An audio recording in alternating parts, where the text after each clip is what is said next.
You're not out of control. You're just running a system you didn't design. You're not lost. You're not broken. You're not weak.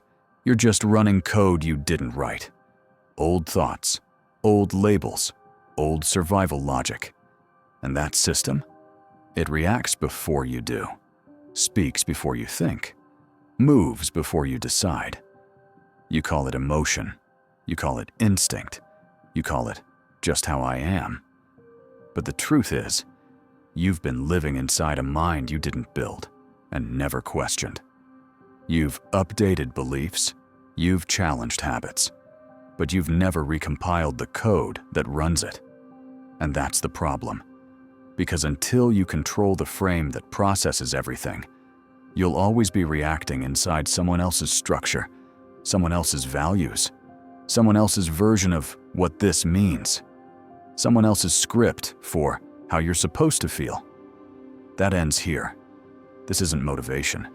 This is reprogramming. Cold, clean, final. You don't need a better mindset. You need to shut down the old system and build one that actually obeys you.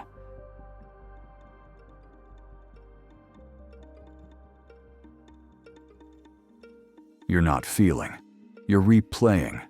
You think you're feeling in real time, that your anger is about this moment, that your fear is fresh, that your sadness is authentic. But it's not. What you're experiencing isn't emotion. It's patterned recall. Old loops, old circuits, old emotional templates that got reinforced by repetition. Not truth. You weren't born reactive. You were trained, conditioned, shaped by moments you didn't understand but had to survive. And in survival mode, your brain doesn't optimize for logic. It optimizes for repetition, for shortcut, for this feels familiar, run that program again. So now, someone ignores you. Your code runs abandonment. Someone criticizes you. You lash out. Someone leaves. You spiral. Not because of them, but because of what that situation triggers from your past. That's not choice. That's a loop. You've mistaken instinct for identity. You've mistaken repetition for reality. You've mistaken a triggered subroutine for personality. But here's the truth. Your emotional system is automated. It responds before you can think, before you observe, before you reframe. It doesn't ask, does this reaction serve me? It asks, have we survived this before? If yes, repeat. If no, resist. This is how most minds operate. Unquestioned, uninspected, uncontrolled. And the result? You think you're alive in the moment, but you're just reliving a reaction that started 10 years ago. You're not overreacting. You're just running emotional software that was installed before you knew what it meant.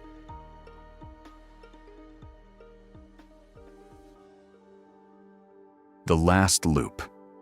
You think feeling means being real.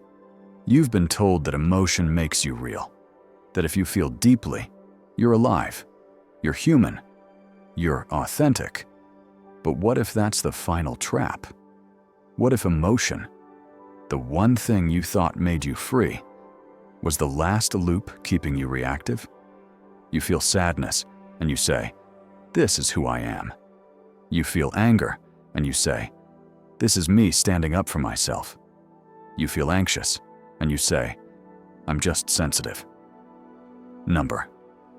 You're just repeating, recycling, reinforcing a story that you didn't write but learned to perform. You weren't born with that script. You absorbed it. From chaos, from praise, from fear, from survival. And now? You think your pain gives you depth, that your overthinking makes you intelligent, that your reactivity makes you passionate. None of that is true. It just makes you predictable, controllable, easy to decode. Because emotion, without frame, isn't power. It's vulnerability disguised as authenticity. You've been emotionally loyal to an identity that's already expired. You don't need to feel less. You need to stop assigning meaning to feelings that no longer belong to you. You're not being honest. You're being automatic. Trigger, emotion, identification, confirmation bias, loop. And every time you say, "This is just who I am," you bury the version of you that could have been designed with intention. So here's the shift. Feeling something doesn't make it real. Acting on it without checking the system, that's what makes it dangerous. You don't become powerful by feeling more. You become powerful by knowing exactly which feelings still serve you, and replacing them with precision code you designed consciously. Your feelings are valid, but not all of them are yours anymore.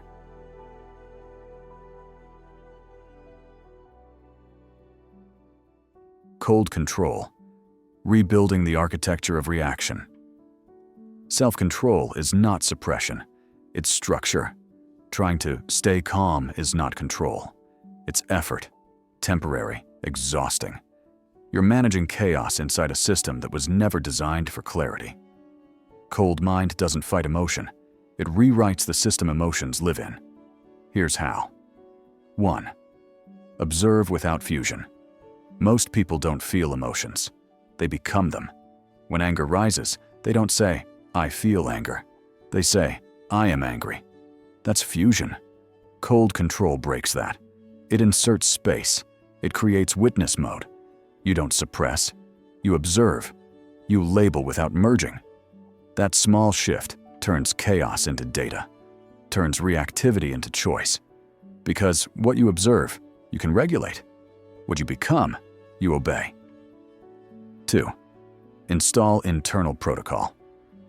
Most people react on emotion, impulse, action. Cold control replaces that with trigger, pause, code. You install a response system that doesn't rely on how you feel, but on what you've chosen ahead of time. You're not avoiding emotion, you're routing it through design. Examples: anger, pause. Ask, "Is this worth my energy?" No? Contain. Yes? Respond with precision, not noise. You train that loop until it becomes your default. 3. Make peace with the unknown. Most reactivity comes from fear of uncertainty. Not knowing what happens next equals panic, equals overreaction. Cold mind is designed to remain structured even inside uncertainty. We don't need closure. We don't beg for clarity. We don't rush to solve. Because control isn't knowing the outcome. It's knowing you'll remain structured no matter what it is. Cold control isn't about being numb. It's about becoming a system that can feel deeply without crumbling. Not cold because it doesn't care, but cold because it doesn't collapse. You can't choose your emotions, but you can choose the system they move through. He didn't lose control because he designed for chaos. The crisis hit fast, unexpected, personal, public. Everyone was watching, waiting to see him fall apart, break, explode, fold. He didn't. No yelling, no panic, no desperate attempt to explain, just stillness. A pause, a decision, delivered without drama. Some said he was cold. Others said he didn't care. They were wrong. He did feel anger, disappointment, pressure. But his system wasn't built to react. It was built to hold. Because long before this moment, he had done the real work, designing how he shows up when nothing goes as planned. While others prepare for success, he prepared for instability. He embedded stillness into his response loop, trained the breath, trained the question, "Does this serve my frame, or does this leak my power?" So when everything collapsed, he didn't. Not because he's numb, but because his architecture was stronger than the moment. He knew. Panic doesn't restore order. Noise doesn't regain control. Only stillness under pressure can turn chaos into clarity. So while others scrambled, he slowed time, watched the room, chose his words, seized the tempo and wrote the room's next move. That's the real cold mind. Not emotionless, but emotion-proof. Not because feelings are denied, but because they've been disarmed in advance.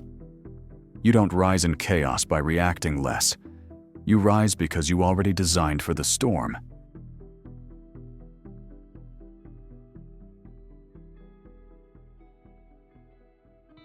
Final message. You were never out of control. You just never installed one. You don't need to be calmer. You need to be coded. You don't need better reactions. You need fewer automatic ones. You weren't born weak. You were just running scripts written for a younger version of you.